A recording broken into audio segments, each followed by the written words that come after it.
Welcome to Still Stella, living life sarcastically. Hi, y'all. Welcome to Still Stella, living life sarcastically. Merry Christmas to you all.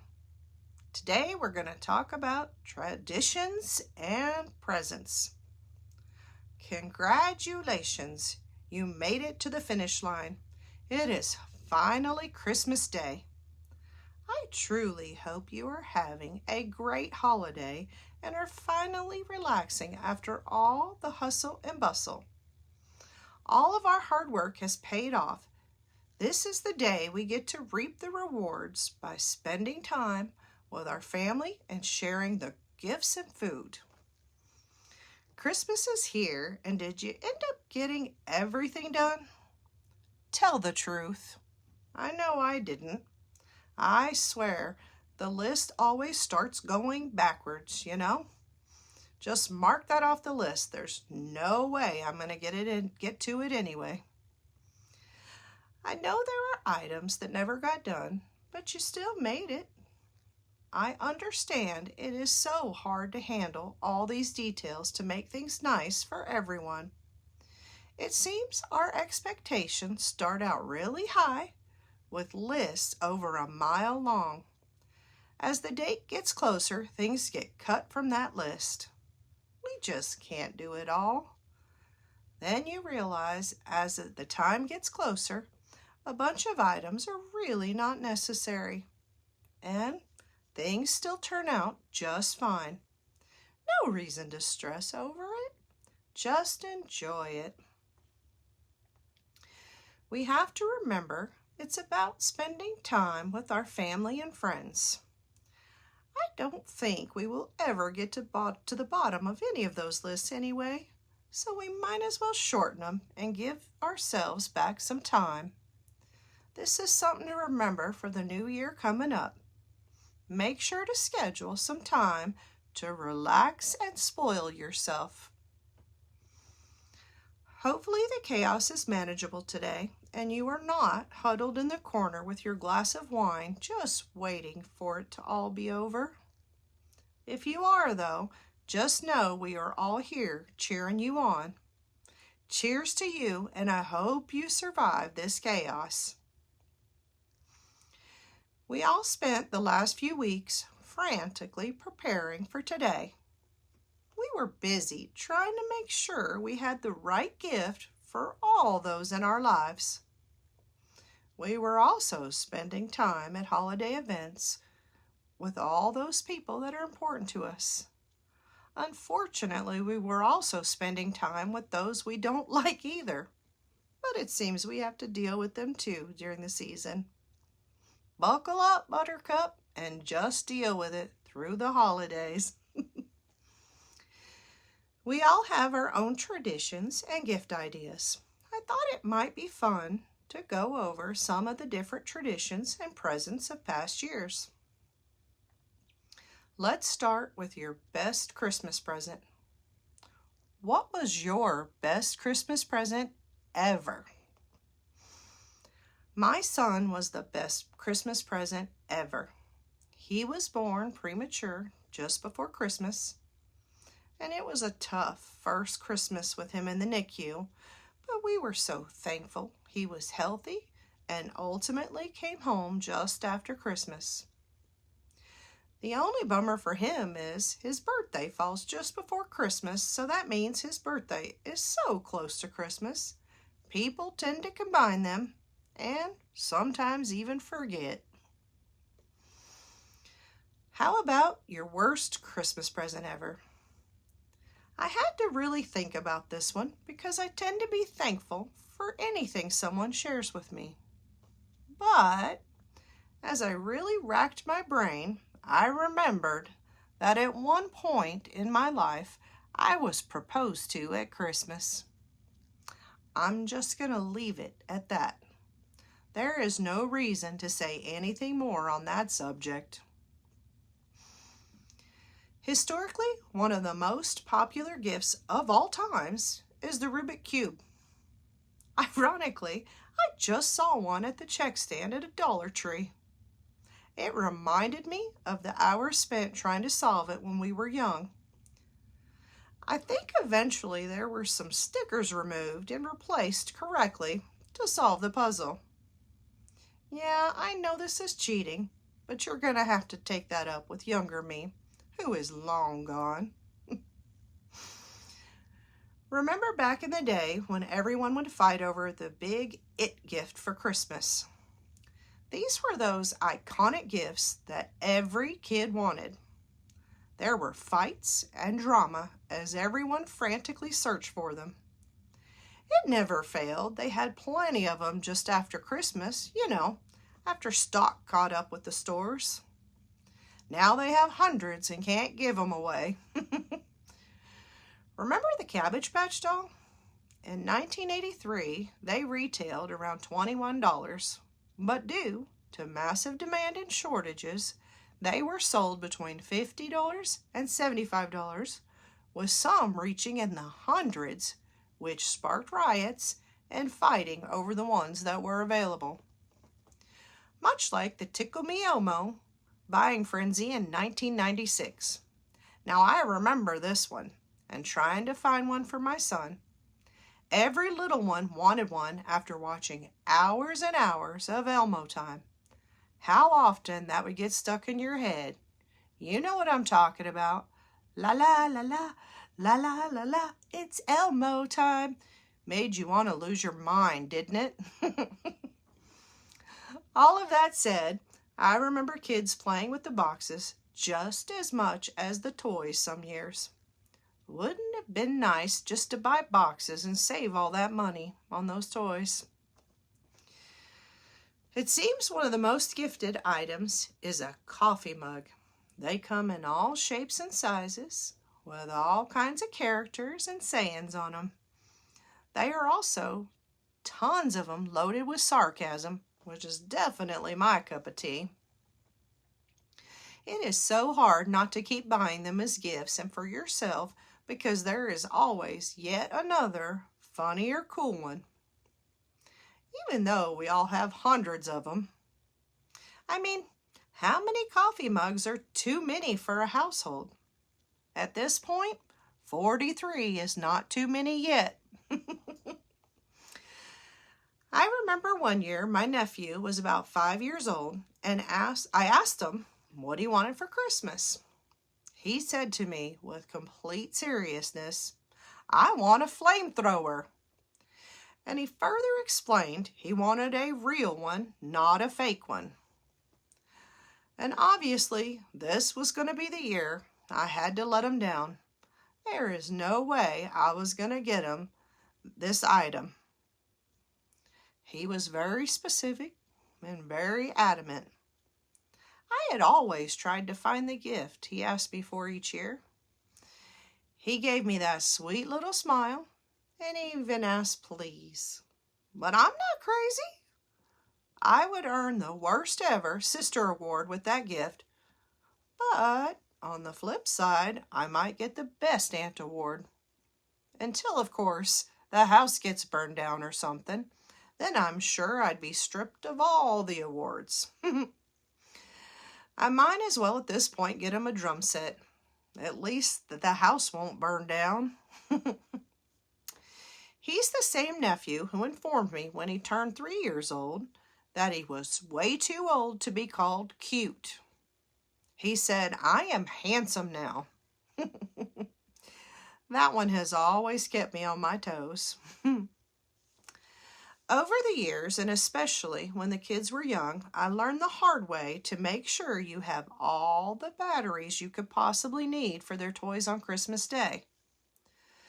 There is nothing worse than buying the perfect gift they've been dying for and having to say, "I'm so sorry, kiddo. I guess Santa forgot to put batteries in it, and we don't have any to fit it. Damn, Santa, how could you forget?"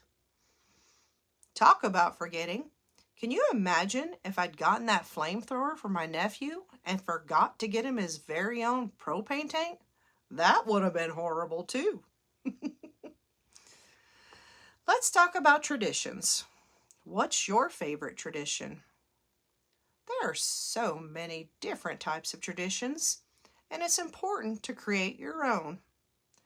Decorating, baking, dressing up in fun pajamas as a family just names a few. Some families watch certain movies every year or drive around to look at Christmas lights. One year we had a cookie decorating competition. Well, maybe not a competition, but it was definitely competitive. A cookie-off to see who could decorate the best. We took cookies and decorated them with icing and sprinkles. Some of them used way more sprinkles than others. You know who you are. Who made the best decorated cookie? Honestly, I don't even remember. I just remember how much fun we had laughing and doing it together. I know there are photos somewhere that show the chaos and some cookies that we still talk about every single year. We also play games as a group through our phones and the TV. Sometimes they get a little out of hand. We play those games where you have to come up with answers or something, or draw something to represent your answers. They're always funny, and some are just too ridiculous, so we're all rolling around laughing. One of the things I enjoy are great Christmas photos. Everyone seems to get creative and give us all a laugh. One of my favorites is when the kids are wrapping like Christmas lights around their parents as they're seated in chairs. You know, like they're tying them up and tying them to the chair. Some may think it's inappropriate, but to me it's awesome. And quite frankly, wouldn't it be great to be tied to a chair, unable to do any chores? I would enjoy a little nap while they ran around the house. One of the funnest treats to make is glass candy. I love making glass candy. There's something inherently cool about smashing the glass-like candy to break it into a million pieces. You pour the colored flavored mix into a sheet pan, wait for it to cool, and once it's cool, you smash it into pieces. I think it might be great therapy. Kind of like those places you can go to smash things. Did you know they have places you can go and they have like old TVs and things? They suit you up and give you safety glasses, and you get to swing away with a baseball bat and sledgehammers to smash everything. Crash away. Sounds like a great date night. Careful, hubby. Watch where you stand. You just might end up in the swinging range. This time of year is when we are all part of the Elf Squad. I love to be a member of the official Elf Squad. It's fun donating time to different causes. Over the years, I've done all kinds of different things. One of my favorites was being an elf helping with Santa photos at a nonprofit organization. Dressed up as an elf, dancing around, acting like a fool, trying to get the kids to smile for the camera. Or depending on how you interpret me, maybe I was just acting normal. Tough to say. It is really cool to see the happy parents enjoy the moment their kids get to see Santa as well. It's truly magical. This year, we packaged food at a food bank. It's a cool facility that is very successful at providing meals for so many. They also have a program to prepare backpacks of food for kids over the weekend that might otherwise go without. It's a great setup, very organized, and they play music to keep you moving. We were dancing around an assembly line, filling bags with produce to be handed out later. I think it's important to share of yourself, and little things like this make a big difference for someone else who needs it. Thankfully, they don't have to see how ridiculous we look dancing and singing, but we sure had fun doing it all for them. I hope there's no videos because I was sure having too much fun. One of the things we used to do in preparation was try to get the kids to go through their old toys to donate before Christmas. It was a great opportunity to clear some stuff out, and this would make room for new toys, and it would teach them to share. It's a cool way to pay it forward because we all know they have plenty of toys that end up sitting in a toy box or shelf without any real use anyway. You know, like the dreaded forgotten toys on Toy Story. Another one of our traditions is from the time my kids were born, I bought them an ornament every year. I try to find ones that reflect something that they're really into that year or that was important to them as a milestone. The goal is to collect ornaments every year until they go out on their own. This makes it so that when they start out, they have a whole collection of ornaments for their own tree. It sends them off with memories for their future, and they can keep filling it as their family grows. Let's not forget that damn elf on a shelf. Man, am I glad this clown showed up after my kids were older. I don't think I could have kept up with them every day for a month. Although I have seen some pretty creative ideas over the years that people do with them. And the added bonus of the kids knowing he's watching them for Santa. Remember when we used to tell our kids that they better be good or I'm going to call Santa? This elf is a spy with a direct connection to Santa. I bet you think twice now before you act like a brat. Gift exchanges. Some families draw numbers instead of buying gifts for everyone. It could be a good idea because you save some money. But what happens if you get the family member that is never happy? It doesn't matter what you get them, they're just not happy. I think those gifts can be really fun though.